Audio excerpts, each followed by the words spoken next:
안녕하세요. 읽는 사람입니다. 지난 한 주 잘 지내셨나요? 전 아주 큰일은 없이 그냥 그럭저럭 지나간 것 같아요. 이거 들으시는 분들은 그냥 무탈한 평안한 한 주였으면 좋겠네요. 그러면 지난번 이야기를 살짝 정리를 해볼까요? 지난주에 저희가 아무도 미워하지 않는 개의 죽음이라는 책에 대해서 제가 이야기를 하고 여러분이 들어주셨죠. 그렇습니다. 혹시 그러고 난 다음에 책을 읽으신 분이 계시려나 모르겠어요. 아니면 이 책 읽어봐야지 하고 계획을 하고 계신 분이 있으신지 있으시다면 좋겠습니다. 뭐, 너무 큰 바람인 것 같긴 해요. 그러면 이번 주에는 지난주에 말씀드린 것처럼 이만한 고양이 4챕터로 갑니다. 4챕터가 이제 코숏에 대한 이야기라고 말씀을 드렸었죠. 그러면 읽어볼게요. 종이책으로는 74페이지입니다. 챕터 4, 길 위의 천덕꾸러기 코숏. 길 위의 천덕꾸러기라고 쓰면서도 코끝이 찡하다. 활동가의 구조 활동을 쭉 훑어가다 보면 가장 흔히 볼 수 있는 아이가 한국 참고양이, 한국 토종고양이 등으로 풀어쓰기도 하는 코숏이다. 지금은 코숏이나 길고양이라는 명칭이 알려졌지만 불과 몇 년 전만 해도 길 위의 고양이는 모두 도둑고양이였다. 아직도 고양이에 관심이 없거나 고양이를 좋아하지 않는 사람들은 도둑고양이라고도 부르는 그 아이들. 가장 흔하고 가장 많이 죽는다. 이 얘기는 누차 말씀드리고 있지만 제가 이 책을 준비했던 게 2014년이고요. 제가 봤던 자료들은 2000년대 그때쯤의 자료였어요. 그리고 제가 주로 봤던 자료들은 다 인터넷 커뮤니티, 그리고 인터넷에 올라와 있는 신문 자료들, 그런 것들이랑 이제 약간의 책, 그 정도였기 때문에 좀 예전 자료를 배경으로 해서 쓸 수밖에 없었고, 그렇게 썼던 책이 2016년에 나왔고, 2016년은 무려 8년 전이고, 제가 지금 녹음하고 있는 게 2024년이잖아요.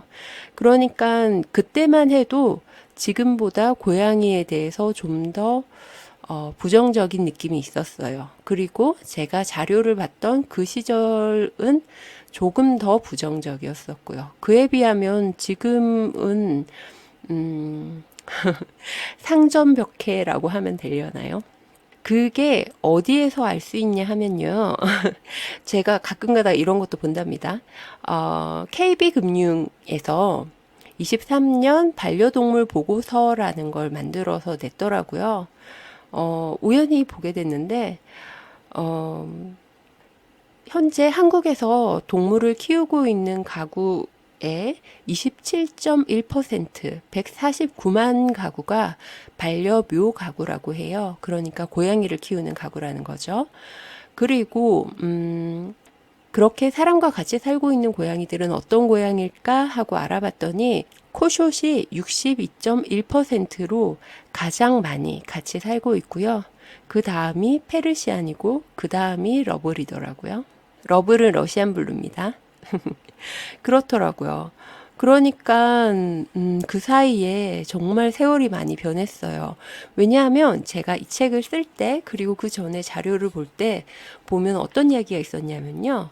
혹자는 코숏은 원래 애완용으로 브리딩 되지 않았기 때문에 실내 반려묘로 적합하지 않다고 하고 혹자는 천성적으로 야생성이 강하고 사납다고도 한다. 그렇게 말한 사람에게 과연 그런지 그런 사람들에게 보여주고 싶은 사례가 있어서 소개해 보려고 한다라고 하면서 한 고양이의 이야기를 시작을 합니다. 그게 페이지 75입니다. 당신을 믿어도 됩니까? 2011년 겨울 소진 씨는 달콤이를 논현동의 닭집에서 처음 만났다. 첫인상은 친화적이지도 매력적이지도 않았다. 구조대는 대부분의 고양이가 먼저 다가와 음식이나 손길을 구걸하는 것과 달리 사람의 손길을 바라며 몸을 부비거나 먼저 다가와 발라당 눕지 않았다. 경계하는 기색이 완연했고 소진 씨를 대하는 태도는 사나웠다. 야생화된 길고양이를 구조해서 집으로 들이는 것은 고양이와 사람 모두에게 불행한 일이 될 수 있다. 이미 자신이 돌봐야 할 영역이 있고 그 안에 자신의 무리가 있을 가능성이 높다. 또한 너른 사냐를 누비던 개체를 좁은 철장과 인간의 집에 가두는 것은 고문에 가까울 수 있다. 그 때문에 보호소가 아닌 길에서의 구조는 늘 조심스럽다. 소진 씨 역시 사람을 기꺼워하지 않는 달코미를 구조해야 할지 확신이 들지 않았다. 하지만 취객들의 발길에 채이면서도 닭뼈를 허겁지겁 먹는 모습에 그냥 돌아설 수가 없었다. 구조 과정은 소진 씨의 걱정대로였다. 달코미는 성질을 있는 대로 부리며 발톱과 힘 자랑을 제대로 했다. 그 덕분에 소진 씨는 얼굴에 상처까지 입었다. 포획 후 이동하면서 순화하는 것이나 입양 보내는 것이 쉽지 않을 것 같다는 생각에 한숨이 났다. 하지만 그때까지 걱정이 무색하게도 그렇게 사나웠던 아이는 소진 씨의 집에 들어서자마자 순한 고양이로 돌변했다. 마치 이 집에서 10년은 좋게 산 고양이처럼 침대로 냉큼 올라가 앉았고 잔뜩 털을 세우고 손톱을 날려대놓고는 소진 씨의 옆에 누워서는 요란하게 골골거리며 잠이 들었다. 집에 입성한 후로 단 한순간도 옆을 떠나지 않으려고 했으니 이렇게 바뀌어도 되나 싶을 정도로 급속한 변화에 얼이 빠질 지경이었다. 남이 하는 이야기로 들었더라면 거짓말이라고 할 정도로 달코미는 완벽히 다른 고양이가 되었다. 처음 만났을 때는 영락없는 야생 고양이 같았던 달코미는 어째서 순식간에 안면을 바꿔 나긋하고 친화적인 고양이가 되었을까? 달코미의 정체는 무엇이었던 것일까? 야생 고양이는 기본적으로 사람을 피하려는 성향이 있기 때문에 눈에 잘 띄지 않고 음식을 구걸하며 사람이 오가는 밝은 곳으로 다가오는 경우가 별로 없다고 활동가들은 말한다. 고양이에게 친절한 사람보다는 해치려는 사람이 많은 것을 그들도 알기 때문이다. 달코미처럼 사람 주변을 맴도는 고양이 중 다가가려고 하면 사납게 굴면서 공격성을 보이는 경우는 대개 사람이 무섭고 자신을 해칠 것이라는 공포를 가지고 있다. 하지만 이 사람이 자신을 해치지 않는다는 것을 인지하고 난 후에는 대부분 안정을 찾고 제게 주어진 안락한 공간을 사랑하게 된다. 달코미처럼 말이다. 길에서 도대체 뭘 얻어먹고 다닌 건지 달코미는 한동안 상상을 초월하는 지독한 방귀 냄새로 깊은 인상을 남긴 후 평생 살 집을 만났다. 고양이 반려를 결심한 소진 씨의 지인이 그 주인공이었다. 입양자 생애 첫 고양이가 된 달코미는 새 집에 가서도 발군의 적응력으로 금세 입양자의 마음을 사로잡았다. 낯가림 따위는 해본 적도 없다는 듯 소진 씨 껌딱지였던 것과 마찬가지로 입양자의 뒤를 졸졸 따라다니며 입양자의 모든 공간과 시간을 함께 나누려고 했다. 입양자 역시 달코미의 입양일을 생일로 정해 매년 케이크까지 마련하고 기념한다. 구조자가 바라는 아름다운 결말이다. 이 달코미 이야기는 사실은 이제 좀 저도 이걸 쓰면서 되게 여러 가지 생각이 들었던 사례였어요. 왜냐하면 야생성이 있는 혹은 사람과 살고 싶어 하지 않는 고양이를 구조하면 그 고양이가 얼마나 불행해질 수 있는지 사례 조사를 하면서 몇몇 건을 봤었거든요. 그 지역이 고양이에게 무척 부정적인 지역이었고, 이 고양이가 좀 아프기도 했고, 그래서 이제 이 고양이가 전혀 사람을 좋아하지 않고 사람 손을 타지 않는다는 걸 알면서도 이제 구조를 결정한 분이 있었어요. 그랬는데 그 친구 같은 경우에는 결국 죽을 때까지 사람을 받아들이지 않았고, 어, 결국은 별도의 공간에서 고양이들과만 접점을 형성한 채 마지막 순간까지도 사람을 받아들이지 않는 그런 사례를 본 적도 있거든요. 그러니까 고양이 구조라는 게, 아, 얘를 데려가면 달콤이처럼, 금방 친화적으로 바뀔 수 있겠지? 라고 생각을 하는 건 아주 위험한 발상인 거죠.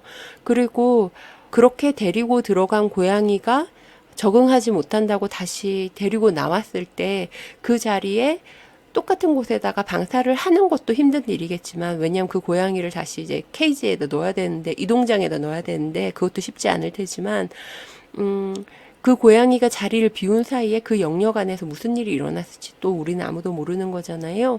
그러니까 그 고양이에게 너무 많은 변수가 생기게 되는 거죠. 사람이 구조를 한다는 건 선한 의도이면 분명한 일이겠습니다만, 그것이 그 구조를 받는 그 고양이의 삶을 흔들기도 한다는 거, 그것에 대해서도 생각을 하면서 해 나가야 되지 않을까? 그런 생각이 들어요. 이처럼 이제 그래도 길이나 뭐 보호소에서 그렇게 구조되어서 집으로 가서 평생 가족을 만나는 달콤이 같은 사례가 아마 지난 몇 년 사이에 아주 많이 늘었었나 봐요. 그래서 아까 말씀드렸던 그 23년 반려동물 보고서 KB금융의 거기에서 보면 이제 코숏이 62.1%라고 아주 인상적인 수치죠. 그리고 어떤 경로로 동물이 가족에게 왔나 그걸 조사를 해봤더니 이건 조금 슬픈데 친구나 지인한테서 받은 게 33%, 그리고 펫숍 이 보고서에서는 애견센터 및 반려동물 복합 매장이라고 해놨네요. 그렇지만 전 펫숍이라고 부르겠습니다. 네, 펫숍에서 23.1%, 그리고 동물 보호소나 직접 구조가 19.9%라고 하네요. 그래서 이게 이제 아무도 미워하지 않는 개의 죽음에서도 한번 제가 말씀을 드린 적이 있지만, 한국에서 정확하게 개고양이가 얼마나 유통되고 있는가, 얼마나 사람들 사이를 흐르고 있는가 정확하게 우리가 알 수 없는 이유가 이거예요.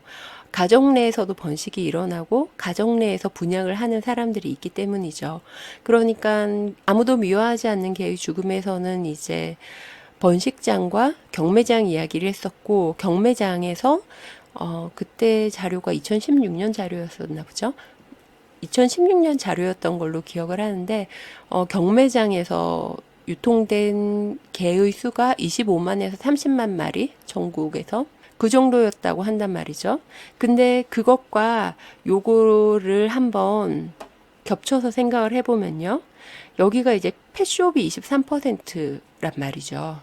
그것보다 훨씬 더 많은 수가 친구와 지인에게서 온 개고양이라고 하니까, 아, 그러면 실제로 유통되고 있는 건 그것보다 훨씬 더 많겠다. 뭐, 그러니까 실제로는 한 35만에서 40만?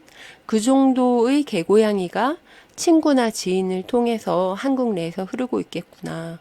그러면, 작게 잡으면, 펫숍과 친구나 지인을 통해서 흐르는 개고양이의 수가 한 50만 마리, 그리고 크게 잡으면 한 60만에서 그 이상 그 정도 되겠다라고 생각을 할 수 있겠네요. 그리고 한국에는 연간 8만에서 9만 마리의 개고양이가 버려지고 있죠. 그리고 그 외에 또 그 아무도 미워하지 않는 개의 죽음에서 나왔다시피 개인적으로 도살장으로 가지고 와서 자체적으로 처리해달라고 하는 분들도 있다는 걸 잊지 마시고요. 아, 그렇습니다. 그래도 입양 경로의 19.9%가 동물 보호소나 직접 구조라는 건 아주 인상적이고 고무적인 일이라고 생각을 합니다. 그건 한국 반려묘 가구의 62.1%가 코숏을 반려하고 있다는 통계를 보면서 되게 뿌듯한 마음이 들었거든요. 음, 근데 이게 이 책을 만들 때 2016년 그때 그 전에 그러니까 지금으로부터 한 10년 전 2013년, 12년 그때쯤에는 코숏을 반려하는 게 선한 의지로 하는 경우가 많았고 코숏 반려에 대해서 되게 부정적으로 말하는 사람이 많았었단 말이에요. 그리고 그 전에는 그것보다 훨씬 더 심했고요. 그랬는데 지금은 코숏 반려가 전체 반려묘 인구의 절반 이상이 됐으니까요. 지금은 보호소나 직접 구조가 20% 정도밖에 되지 않고 그에 대해서 사람들이 하는 이야기들이 아직까지는 선한 행동이라고 하는 경우가 많지만 이건 역시 앞으로 한 10년 후에는 좀 달라져 있지 않을까? 그렇게 생각을 합니다. 그리고 저는 제가 이걸 여기서 말씀을 드린 적이 있는지는 기억이 나지 않는데, 저는 그렇게 생각을 해요. 세상에 어떤 생명체도 불쌍한 생명체는 없다고 생각을 해요. 그 생명체 자체는 절대로 불쌍해질 수가 없다고 생각을 합니다. 모든 생명체는 그 자체로 고귀하고 중요하고 단 하나의 존재니까요. 그렇지만, 어, 그 생명체 외의 존재들이 그 주변이 그 생명체를 불쌍하게 만들 수 있다고 생각을 해요. 그 주변이 함부로 동정하고 함부로 어떤 프레이밍을 하면 그런 일이 일어날 수 있다고 생각을 합니다.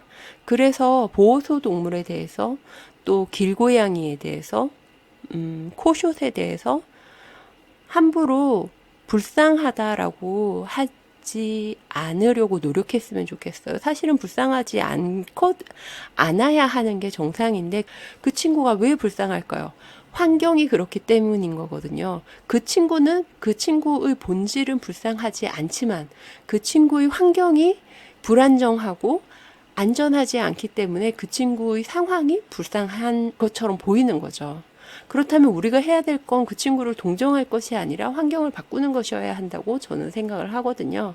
그래서 가끔 가다 보면 보호소 동물에 관심을 가지고 보호소에서 무언가를 조금이라도 뭐 봉사라든지 뭔가를 하려고 하거나 아니면 보호소 동물을 입양하는 것에 대해서 좋은 일 한다, 착한 일 한다 이렇게 얘기하는 거가 분명 칭찬하시는 거겠고 또 그게 보호소 입양을 촉진하는 길이 될지도 모르겠습니다만 궁극적으로 우리가 가야 될 건 그 친구들이 불쌍해서 입양을 하는 것은 아니었으면 좋겠어요.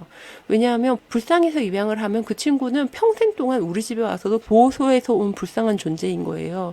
근데 사실 동물이랑 살아보면 그렇지 않거든요. 그 친구들은 그냥 우리 집에 와서 내 가족으로 살면 그걸로 끝이에요. 그것 자체로 행복하고 그것 자체로 좋은 거지. 이 친구가 보호소에서 왔기 때문에 너무 불쌍하니까 더 사랑스럽다. 이렇지 않거든요. 그리고 너무 불쌍하니까 더 사랑해줘야지. 이렇지도 않아요. 그 친구가 저한테 왔고, 그 친구가 저한테 와서 그 존재 자체로 사랑스러운 거고, 그 존재 자체로 나의 가족인 거지. 그래서, 네, 급발진을 해버렸네요. 네, 여튼 그렇습니다. 그 다음 시간에는 이제, 참, 달콤이에 대해서, 달콤이가 어떤 고양이인지 약간 설명을 해드려야겠죠. 여기에 보면, 이 책에 보면 75페이지와 77페이지에 달콤이의 사진이 있어요. 그래서, 75페이지에 있는 사진만 봐도 이미 달콤이는, 사나움이라고는 1도 없는 정말 너무나 장난기와 귀여움과 애교가 가득한 얼굴을 하고 있습니다. 얼굴은 좀 많이 동글동글한 편이고 주둥이가 약간 짧은 것 같아요, 보니까. 그리고 귀가 크고 노란색이랑 검정색이랑 하얀색이 섞여 있는 그런 친구네요. 그리고 보니까 다리가 조금 짧은 것 같아요. 정말 귀엽게 생겼습니다. 그리고 코가 완전 딸기 코는 아니고 약간 팥죽색 코인데 이 중간은 빨갛고 양쪽은 약간 까무잡잡하고 그러네요. 어, 색깔로 설명하면 잘 모르실지도. 네, 여튼 그래서 이 친구는 정말 정말 귀엽게 생겼고 아마 목소리가 좀 약간 하이톤이지 않을까? 그리고 목소리에 애교가 정말 많을 것 같다. 이런 생각이 듭니다. 그리고 다른 페이지에 이제 77페이지에 이 친구가 저녁 햇살이 이렇게 드리운 어, 소파 모양의 스크래처 박스 종이로 이렇게 켜켜이 붙여가지고 고양이들이 손톱을 긁을 수 있게 해놓은 그런 가구인데 그거에 이렇게 누워서 자고 있어요. 그런데 왜 고양이나 개에 대해서 이제 사람들이 자기 너무 힘드니까 이런 얘기 하잖아요. 정말 개 팔자가 상팔자다, 고양이 팔자가 상팔자다. 그렇게 얘기를 하는데 정말 이 사진 보면 아, 정말 네 팔자가 상팔자구나 싶은 그런 정말 편하고 행복해 보이는, 안전해 보이는 그런 모습입니다. 그러니까요. 이 친구가 그런데 이제 닭집 앞에서 닭뼈로 연명을 하면서 취객들의 발길질을 당해가면서 그러고 살았던 거죠. 수진 씨가 이 친구 성격이 만만치 않겠는데? 라고 생각을 하고 포기를 했더라면 아마 달콤이는 이런 삶을 살 수가 없었겠죠. 그래서 참 무언가를 결정한다는 건 진짜 어려운 것 같아요. 만약에 구조를 했는데 집에 왔는데 달콤이가 그렇게 성격이 확 바뀌지 않고 앞에 말씀드렸던 그 고양이처럼 영원히 마음을 열지 않고 사람과 접점을 만들지 않으려고 했다면 어떻게 됐을까요? 그러면 아마 집에 갇혀 있는 것보다는 닭집에서 닭뼈를 씹으면서 위협을 받으면서라도 그렇게 사는 게 더 낫다고 생각했을지도 모르겠어요. 그죠? 그래서 결정이란 건 진짜 어려운 것 같습니다. 그래도 달콤이 이야기는 이렇게 해피엔딩이라서 정말 다행이죠. 그리고 나면 이제 그 다음에 또 다른 고양이 이야기가 나옵니다. 앞에서 한번 나왔던 적이 있는 고양이 이야기예요. 그 고양이 이야기는 다음에 읽어드리도록 하겠습니다. 여기까지 들어주셔서 정말 감사하고요. 6월 이제 6월 두 번째 주가 되어가는데 벌써 30도를 찍고 있는 날씨입니다. 지난주 5월 달에 벌써 동남아랑 남미 지역에는 이제 낮 기온이 40도가 넘어서 온열 질환자가 속출하고 있다 이런 이야기도 받고 날이 너무 더워가지고 나무에서 원숭이가 떨어져서 죽는 일도 있었다 뭐 이런 뉴스도 봤어요.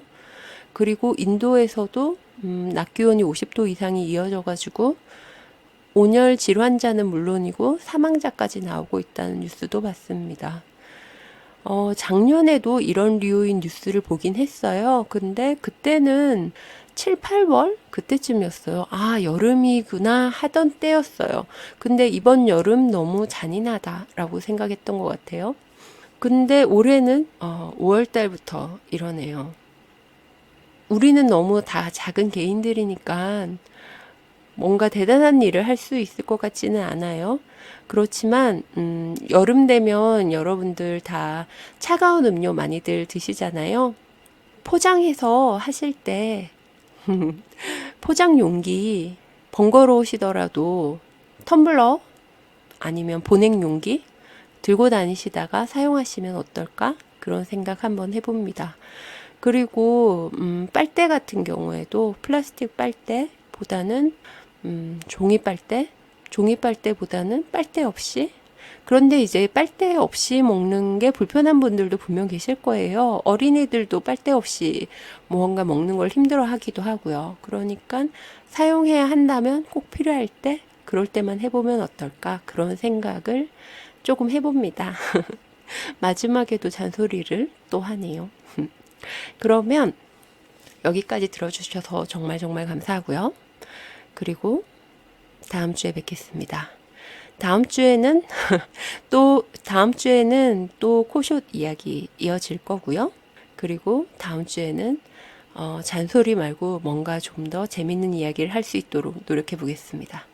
일주일 동안 이렇게 에피소드를 찾아볼게요. 뭔가 재밌는 거. 그럼 다음 주에 뵐게요. 고맙습니다. 안녕.